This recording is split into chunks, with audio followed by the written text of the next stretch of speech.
नमस्कार मंडळी, आज आपण बनवणार आहोत हिरव्या वाटाण्याचे थालीपीठ। चला तर मग रेसिपीला सुरुवात करू। वाटाणे बॉईल करून घेतले, त्यात आता आपण अद्रक, लसूण, मिरची टाकून मिक्सर मधून त्याचं वाटण करून घेऊ। जिरे, मोहरी,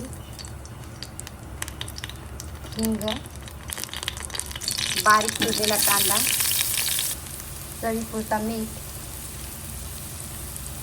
कांदा लाल भाजला गेला, आता त्यात वाटण टाकून घेऊ। हे मिश्रण गार होईपर्यंत आपण गव्हाचं पीठ भिजवून घेऊ। आता आपण पराठा बनवून घेऊ।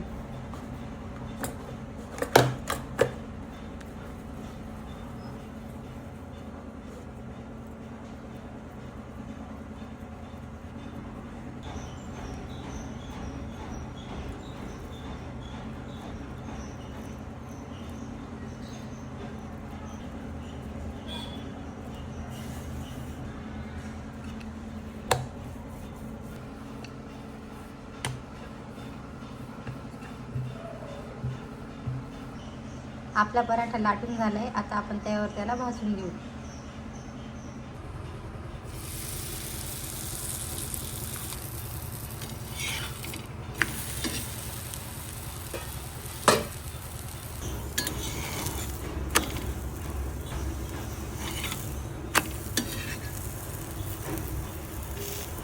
खरपूस असा पराठा आपला भाजला गेलाय। अशाच पद्धतीने आपण सगळे पराठे भाजून घेऊ। तयार आहेत आपले स्वादिष्ट वाटाण्याचे पराठे। तुम्ही पण बनवा आणि खा। अशाच झटपट रेसिपींसाठी माझ्या चॅनल लाईक, सबस्क्राईब करा। धन्यवाद।